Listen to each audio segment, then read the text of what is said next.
मैं संजय सर आज आपको एक्सरसाइज 3.4 कराऊंगा।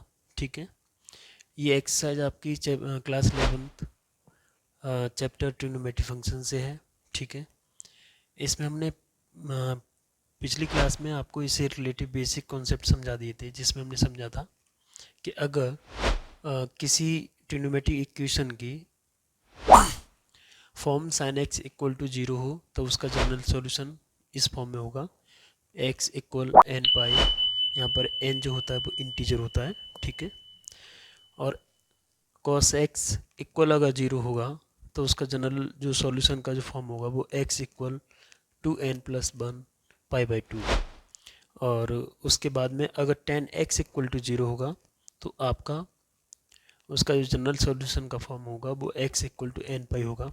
ठीक है, उसके अलावा हमने थ्योरम्स के बारे में बताया था कि 3 थ्योरम्स हुआ करती थी जो हमने आपको प्रूव कराई थी कि साइन एक्स इक्वल अगर साइन वाई हो तो जो जनरल सॉल्यूशन के लिए इम्प्लाई करेंगे वो x equal n pi plus n minus n to the power -1 का पावर n बाई ये होगा। ठीक है, अगर cos x equal to cos y हो तो आपका जो जनरल सॉल्यूशन के लिए आप फॉर्मूला अप्लाई करेंगे वो करेंगे आप x equal to n pi plus by.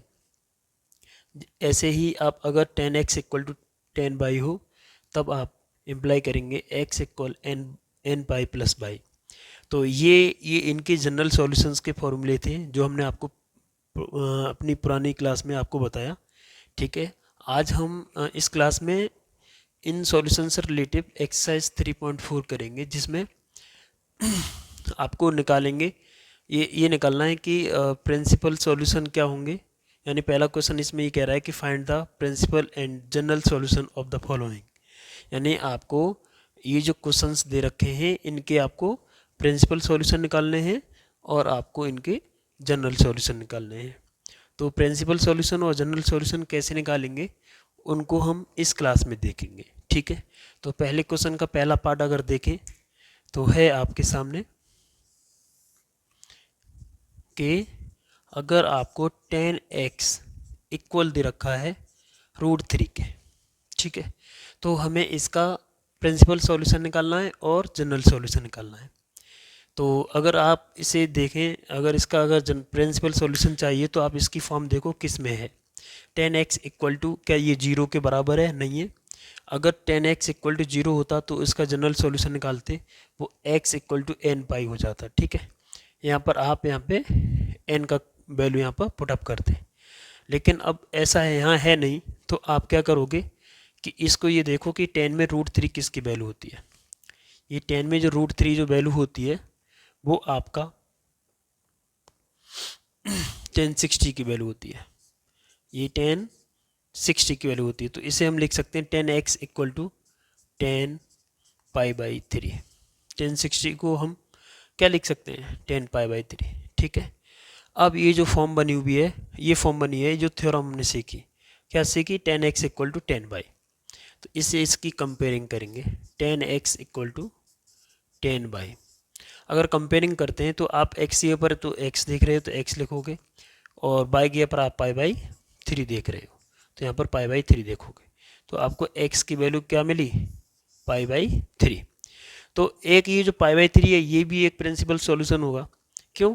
क्योंकि जो प्रिंसिपल सॉल्यूशन होते हैं वो क्या होते हैं? 0 डिग्री से स्टार्ट होते हैं और 360 डिग्री तक के बीच में जितने भी एक्स का वैल्यू आएगा निकल के, वो उनके सारे के सारे प्रिंसिपल सॉल्यूशन बोले जाएंगे। अगर 360 से जैसे ही वैल्यू आप आगे बढ़ेंगे तो वो वैल्यू रिपीट होने लगेंगी, तो फिर वो जनरल सॉल्यूशन में काउंट किया जाएगा। ठीक है, तो अगर हमें प्रिंसिपल सॉल्यूशन में बात करेंगे तो सबसे पहले तो यही आएगा। ठीक है, 60 भी 0 डिग्री और 360 डिग्री के बीच में आएगा, तो एक ये खुद में एक जनरल इसका प्रिंसिपल सॉल्यूशन हो गया। बाकी का और कौन कौन हो सकते हैं 360 और 0 के बीच में, तो उसके लिए आपको ना क्वाड्रेंट ऐसे बनाने पड़ेंगे। ठीक है, इसमें आप जानते हो कि ये इसमें जो ट्रिग्नोमेट्रिक रेशियो होते हैं वो ऑल पॉजिटिव होते हैं, ऑल पॉजिटिव होते हैं इसमें। ठीक है, इसमें साइन और आपका कोसेक ये पॉजिटिव होते हैं। इसमें आपके टेन और कॉट पॉजिटिव होते हैं और इसमें आपका कॉस और सेक पॉजिटिव होते हैं। ये होता है, ठीक है। आप जैसे यहाँ पर कोई एंगल क्या थीटा है, अब अगर आप सेकंड क्वाड्रेंट में आना चाह रहे हो तो यहाँ पर पाई होता है, ठीक है, और यहाँ पर पाई बाई 2 होता है। यहाँ पर आपका कितना हो जाता है 3 पाई बाई 2, 3 पाई बाई 4, ठीक है, 3 पाई बाई 4, और यहाँ पर आपका 2 पाई होता है, ठीक है। तो सबसे पहले इसे देखते हैं। इसे अगर आपको देखना है तो आपको क्या करना पड़ेगा, ये 3 पाई बाई आपका 2 होता है, ठीक है। तो अगर आपको इसे चेक करना है तो आप सबसे पहले आप ये देखोगे, अगर आप सेकंड क्वाड्रेंट में जा रहे हो तो यानी आप थीटा पाई में से कुछ एंगल कम करोगे, ठीक है। तो आप यहाँ पर आ जाओगे थीटा माइनस वो पाई माइनस थीटा, ये सेकंड क्वाड्रेंट के लिए, ठीक है। और अगर आप थर्ड वाले क्वाड्रेंट में आना चाहते हो तो इसे लिखोगे पाई प्लस थीटा, यानी पाई में कुछ ऐड करोगे तो आप थर्ड क्वाड्रेंट में आ जाओगे। अब अगर आपको फोर्थ क्वाड्रेंट में आना है तो आपको क्या करना पड़ेगा, 2 पाई माइनस थीटा कर दो, यानी 360 में से कुछ कम कर दो, आप फोर्थ क्वाड्रेंट में पहुंच जाओगे, ठीक है। तो अब आप ये देखो कि एक तो पाई बाई 3 यानी फर्स्ट क्वाड्रेंट में ये वैल्यू मिल रही, इसमें आपका क्या 10 पॉजिटिव होगा, ठीक है। अदर और कहाँ पर 10 पॉजिटिव होगा, तो आप जानते हो कि 10 पॉजिटिव इसमें होता है, ठीक है, 10 और कॉट इसमें पॉजिटिव होता है। तो एक इस वाले क्वाड्रेंट में जो वैल्यू मिलेगी वो भी आपकी प्रिंसिपल सॉल्यूशन की वैल्यू होगी, ठीक है, प्रिंसिपल सॉल्यूशन में आएगी, ठीक है। तो वो कैसे निकालेंगे, आप यहाँ से देखो ये आपका ये एंगल है, ये एंगल क्या है थीटा, तो आप इसे कैसे निकालेंगे, पाई प्लस थीटा, ये पर आप पाई बाई 3 लगा दो, इसका एलसीएम लेके अब जब आप इसे करेंगे तो ये 4 पाई बाई 3 हो जाएगा। तो ये भी एक वैल्यू जो निकल के आई, ये भी वैल्यू आपकी क्या है, ये भी वैल्यू आपके प्रिंसिपल सॉल्यूशन हो जाएगी, ठीक है। तो 4 पाई बाई 3, 4 पाई बाई 3 का मतलब हो गया ये आपके कितना हो जाएगा, पाई बाई 3 का मतलब होता है 60, 60 का 4 से मल्टीप्लाई करोगे तो 240, इस यानी 240 इस 180 और 270 के बीच में आएगी, ठीक है। तो इसमें पॉजिटिव वैल्यू होगी और इसमें होगी, तो ये दोनों वैल्यू इसके प्रिंसिपल सॉल्यूशन हो गए, ठीक है। बाकी के इसमें कोई प्रिंसिपल सॉल्यूशन नहीं होंगे, बस यही दो होंगे, ठीक है। तो आपकी जो प्रिंसिपल सॉल्यूशन है वो आप लिखोगे, प्रिंसिपल सॉल्यूशंस जो हैं वो आप लिखोगे, वो हो जाएंगे आपके x equal pi by 3 comma 4 pi by 3, ये आपके प्रिंसिपल सॉल्यूशन हो गए, ठीक है। हमने प्रिंसिपल सॉल्यूशन के बारे में बात कर ली, अब हम बात करेंगे जनरल सॉल्यूशन के बारे में। जब हम जनरल सॉल्यूशन के बारे में बात करेंगे तो x की जो पहली वैल्यू आई है निकल के, इसमें जो x की जो फर्स्ट वैल्यू निकल के आई थी, ऐसे बोले तो इसको लिखो, यानी x की जो फर्स्ट वैल्यू है x निकल के आया है, वो जब आप जानते हो कि 10x इक्वल टू 10y की फॉर्म होती है, थ्योरम कहती है, तो आपकी जो जनरल सॉल्यूशन जो होते हैं, ये तो प्रिंसिपल हो गया। अब जनरल सॉल्यूशन के बारे में बात कर लो, तो वो होता है x equal to n pi plus by, ये फॉर्म होती है, ठीक है। तो आप यहाँ से x की वैल्यू लगा दो, क्या अब इस तरीके से करना है, ठीक है। अब आपने ये चीज़ देखा कि बाई की जगह पर कितना वैल्यू मिला आपको, पाई बाई 3 मिला, तो आप यहाँ पर बाई की जगह पर पाई बाई 3 यहाँ पर लगा दो, इतना छोड़ सकते हो और चाहो तो इसे और भी सॉल्व कर लोगे। तो ये जो आपकी जो फॉर्म दिखाई दे रही है, ये इसकी जनरल सॉल्यूशन की फॉर्म है, ठीक है। तो इस पहले वाले क्वेश्चन के इस तरीके से हमने प्रिंसिपल सॉल्यूशन निकाल लिए और ये जनरल सॉल्यूशन निकल आए। तो इस तरीके से इसकी प्रोसेस होती है। पहले ये देखते हैं कि ये जो क्वेश्चन दे रखा है कौन सी फॉर्म में दे रखा है, यानी आपकी जीरो वाली फॉर्म में दे रखा है या फिर दोनों तरफ जीरो ना हो, दोनों तरफ कोई अलग अलग वैल्यू हो, ठीक है। तो हमने देखा ये जीरो वाली फॉर्म में है नहीं है, तो ये 10x इक्वल टू 10y यानी थ्योरम वाली फॉर्म में है। तो जब थ्योरम वाली फॉर्म में है तो यहाँ से आप पहले तो x की वैल्यू निकाल लोगे, वो x की वैल्यू होगी वो प्रिंसिपल सॉल्यूशन होगी। एक दूसरी और इसमें 0 और 360 के बीच में मिलेगी, हमेशा 0 और 360 के बीच में दो आपको प्रिंसिपल वैल्यू मिलेंगी, ठीक है। तो निकालोगे कैसे, ये देखो कि ये वैल्यू पॉजिटिव है, पॉजिटिव फर्स्ट में, और पॉजिटिव कहाँ पर और होता है 10, तो वो होता है आपका थर्ड क्वाड्रेंट में। तो ये एंगल है थीटा, तो थीटा हमने क्या किया, थर्ड क्वाड्रेंट में जब जाते हैं तो पाई प्लस थीटा करते हैं, तो थीटा ये पर हमने पाई/3 लगा दिया और यहाँ से हमने 4 पाई/3 जो वैल्यू निकाली वो आपकी नेक्स्ट प्रिंसिपल सॉल्यूशन वाली वैल्यू निकल के आई। ठीक है, अब जनरल सॉल्यूशन निकालना है तो आपको जो पहले एक्स की वैल्यू निकल के आई है वो आप जब 10x = 10y वाली फॉर्म होती है तो जनरल सॉल्यूशन की जो फॉर्म होती है वो n पाई प्लस बाई वाली फॉर्म होती है। तो आप यहाँ पे ये बाई की वैल्यू यानी कंपेयरिंग करने पर बाई की वैल्यू मिली यहाँ पर हमें, तो यहाँ पर बाई की पर ये पाई/3 लगा देंगे। तो ये जो सॉल्यूशन है आपके वो जनरल सॉल्यूशन है। ठीक है प्यारे बच्चों, अब इसके बाद में क्या करना है कि हम इसी प्रकार से हमें इसका सेकंड वाला पार्ट करना है। तो सेकंड वाला पार्ट जब करेंगे तो वो किस तरीके से करेंगे उसे देख लीजिएगा। तो अब सेकंड वाले पार्ट के बारे में बात करते हैं। इसका जो सेकंड पार्ट है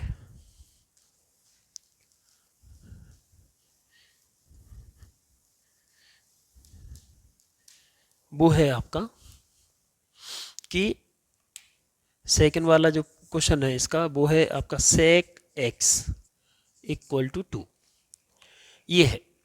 तो ये sec x = 2 है, तो इसे हम इसके हमें आपको प्रिंसिपल सॉल्यूशन निकालने हैं और इसके आपको जनरल सॉल्यूशन निकालने हैं। तो सबसे पहले इसे देखो, अब ये sec x है, इस वाली फॉर्म में हमने कोई भी आपके जनरल फॉर्म नहीं देखी है। ठीक है, sec में स्पेशली हमने किस में देखा है, साइन कॉस और टेन में।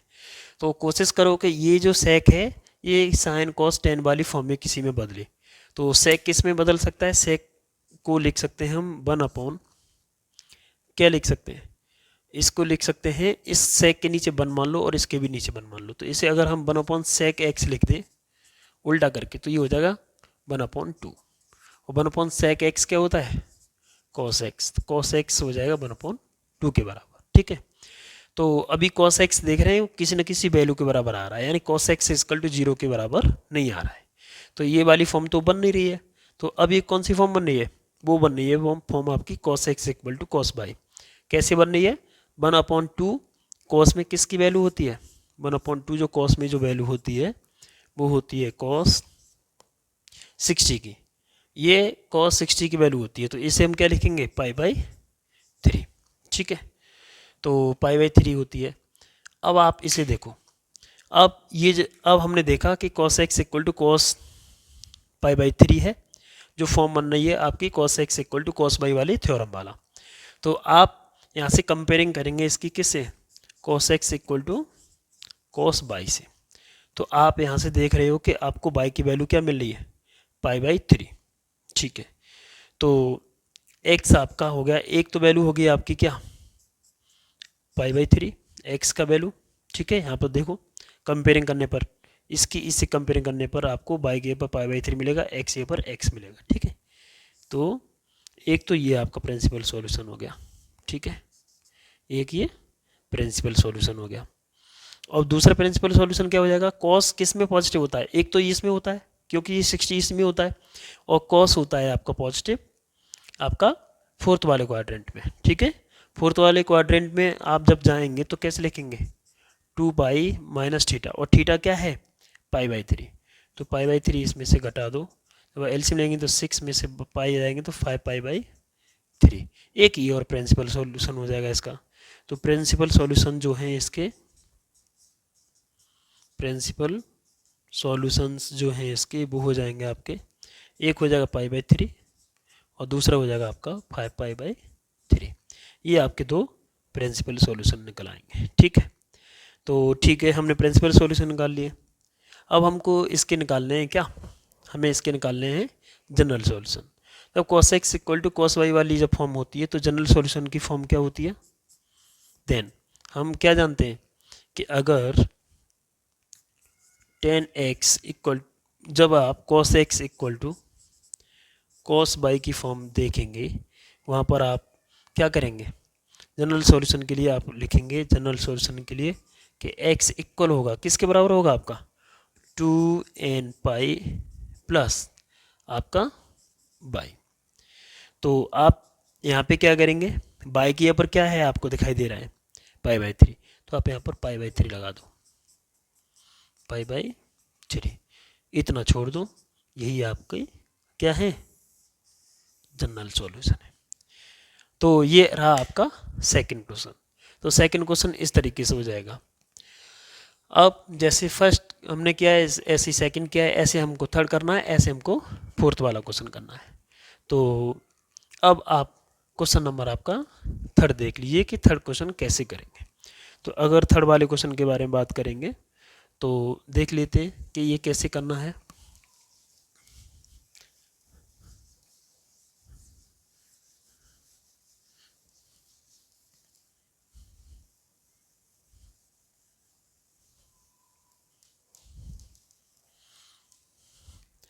तो प्यारे बच्चों, थर्ड वाला क्वेश्चन देखो।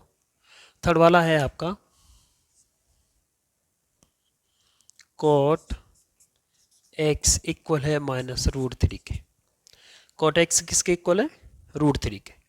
अब यहाँ पर भी कॉट वगैरह दे रखा है, हमें तो कॉट से मतलब नहीं है, हमें तो टेन या कॉट, टेन या साइन या कॉस से मतलब होता है। तो इसके नीचे हम इसे 1 मान लेंगे, इसे भी 1 मान लेंगे और इसका रेसिप्रोकल करेंगे तो ये हो जाएगा 1 अपॉन कॉट एक्स इक्वल हो जाएगा 1 अपॉन √3 माइनस के। ठीक है।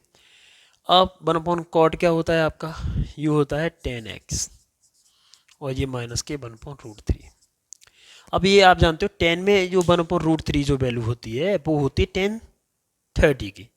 अब 10/30 होता है और 30 होता है किस में? फर्स्ट क्वाड्रेंट में होता है, लेकिन नेगेटिव। अब नेगेटिव के बारे में बात कर रहे हो तो 10 नेगेटिव किस किस में होता है ये देख लीजिएगा। 10 नेगेटिव होता है एक तो सेकंड क्वाड्रेंट में 10 नेगेटिव होता है और एक फोर्थ क्वाड्रेंट में होता है। पॉजिटिव होता है फर्स्ट में और ये थर्ड में। तो नेगेटिव साइन है तो नेगेटिव के हिसाब से हम आगे चलेंगे। ठीक है।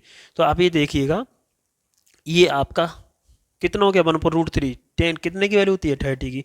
30 को क्या लिखेंगे आप? इसे लिखेंगे π/6। ये तो आपका एंगल हो गया। ठीक है। अब आप ये देख रहे हो ये सेकंड में नेगेटिव होता है तो आप सेकंड क्वाड्रेंट में इसे निकालो प्रिंसिपल वैल्यू के लिए। तो π-θ करेंगे और π-θ कितना? π/6 बोले तो ये तुम्हारा 6 में से पाई जाएगा तो 5π/6। एक तो ये प्रिंसिपल सॉल्यूशन हो गया तुम्हारा। तो ठीक है। तो आप यहाँ पर लिखेंगे इसको 10x इक्वल टू 10 5π/6 बोले तो 150 की वैल्यू इसमें ये बिलोंग करेगी। वो 150 की वैल्यू होती है -1/√3। ठीक है। अब ये ठीक है, यहाँ से हमने क्या किया? इसकी कंपेयरिंग करेंगे 10x इक्वल टू 10 से। तो आपको यहाँ से जो प्रिंसिपल सॉल्यूशन है एक मिलेगा 5π/6। ठीक है। तो यहाँ लिखेंगे principal solution. Principal solution, principal solution क्या हो गया आपका? एक हो गया 5π/6 और दूसरा अब ये देखो कि ये 10 जो होता है नेगेटिव और कौन से में होता है? एक ही फोर्थ में होता है। फोर्थ में हम कैसे पहुँचते हैं? 2π-θ करके। तो 2π-θ कितना है आपका? थीटा है आपका π/6। तो जब π/6 लिखेंगे तो ये हो जाएगा 12, 12 में से 1 पाई जाएगा तो 11π/6 हो जाएगा। ठीक है। तो दूसरा प्रिंसिपल सॉल्यूशन हो जाएगा 11π/6। ये आपके प्रिंसिपल सॉल्यूशन हो गए। ठीक है। अब हम बात करेंगे किसके बारे में? हम बात करेंगे इसके जनरल सॉल्यूशन के बारे में। ठीक है।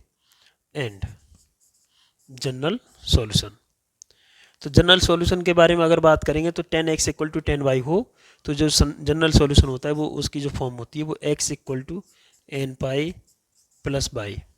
ठीक है। तो यहाँ पर n क्या होता है? इंटीजर होता है। ठीक है, पॉजिटिव इंटीजर। तो आप यहाँ पर y की वैल्यू कितनी निकल के आई? पहली वाली जो वैल्यू है वो यहाँ पर डाल दो, n π + 5π/6। ये इसके जनरल सॉल्यूशन की फॉर्म हो गई। अब आप यहाँ पर n की वैल्यू कुछ भी लगाते जाओ, 1 2 3 4 कुछ भी लगाओगे तो आपको उसके बहुत सारे इसके जनरल सॉल्यूशन मिलते चले जाएंगे। अब इसी टाइप का आपका एक्सरसाइज का लास्ट क्वेश्चन है फोर्थ वाला। फोर्थ वाला क्वेश्चन है उसको हम देखते हैं कि किस तरीके से होगा। मुझे आशा करता हूँ कि ये वाला क्वेश्चन आप सब बच्चों को समझ में आया होगा। ठीक है। तो अगर फोर्थ वाले क्वेश्चन के बारे में बात करें तो फोर्थ वाला जो क्वेश्चन है वो है आपका कोसेक, यानी जो फोर्थ वाला क्वेश्चन है वो है आपका कोसेक इक्वल टू -2। ये है। अब कोसेक वाली जो फॉर्म है तो इसको हम क्या कर सकते हैं प्यारे बच्चों, कोसेक वाले को हम किस में चेंज कर सकते हैं, कोसेक को साइन में चेंज कर सकते हैं। इसको लिख सकते हैं हम साइन एक्स इक्वल टू -1/2, ठीक है, जब इसका रेसिप्रोकल करेंगे, ठीक है। तो अब ये साइन में ये वैल्यू 1/2 वैसे कितने की वैल्यू होती है, 1/2 जो साइन में वैल्यू होती है वो आपकी 30 की होती है, ठीक है, साइन 30 की। और 30 को आप कैसे लिखते हो 30 को वो लिखते हो π/6, ठीक है, π/6। अब आप नेगेटिव के बारे में बात कर रहे हो, तो साइन नेगेटिव किस किस में होता है, साइन नेगेटिव जो होता है वो थर्ड वाले में होता है और फोर्थ वाले में होता है, थर्ड वाले में और फोर्थ वाले में होता है। तो थर्ड वाले में आप जब आप निकालेंगे तो थर्ड वाले क्वाड्रेंट में नेगेटिव वैल्यू कैसे निकालेंगे, पाई प्लस थीटा, थीटा कितना है π/6, तो ये हो जाएगा 6π और 1 7π/6। तो हम इसको लिख सकते हैं sine x equal to sine 7π/6, बोले तो 210 की वैल्यू होती है ये, ठीक है, -1/2। तो ये चीज़ समझ में आया। तो अब आगे क्या करना है आपको ये 210 की वैल्यू होती है, ओके। अब आपको क्या कर लेना है, वैसे साइन किस नेगेटिव किस में होता है, इसमें पॉजिटिव होता है और इसमें भी पॉजिटिव होता है, इसमें नेगेटिव होता है, इसमें नेगेटिव होता है और इसमें होता है। तो नेगेटिव हमें वैल्यू चेक करनी है, क्यों नेगेटिव वाली थी। लेकिन ये साइन 1/2 हमेशा आप जानते हो साइन 30 की वैल्यू होती है, 30 को π/6 लिखते हैं, π/6 लिखते हैं। तो अगर इसमें आएंगे तो π+6 लिखें, π+π/6 लिखें तो ये 7π/6 यानी 210 की वैल्यू हो जाएगी।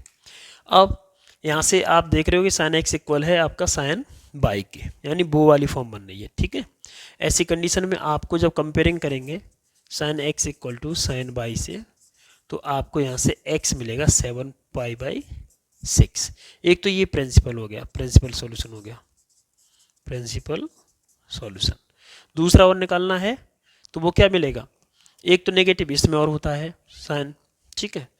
तो अगर साइन इसमें और नेगेटिव होता है तो आप क्या करोगे, इसके लिए क्या करोगे आप 2π माइनस थीटा, तो यहाँ से 2π माइनस π/6, तो ये 12 में से पाई गया तो 11π/6, 11π/6 हो जाएगा, ठीक है। तो 11π/6 हो जाएगा। तो अब आप देखो 11π/6 हो जाएगा, तो आप यहाँ पर दूसरा लिख देंगे 11π/6। ये आपके प्रिंसिपल सॉल्यूशन हो गए, ठीक, इस तरीके से। अब आपको इसके क्या चाहिए, जनरल सॉल्यूशन, एंड यहाँ लिखेंगे जनरल सॉल्यूशन के लिए, जनरल सॉल्यूशन। उसकी जब sine x equal to sine y होता है तब आपकी फॉर्म क्या होती है, x इक्वल क्या हो जाता है आपका n पाई, ठीक है, प्लस -1 का पावर n बाई।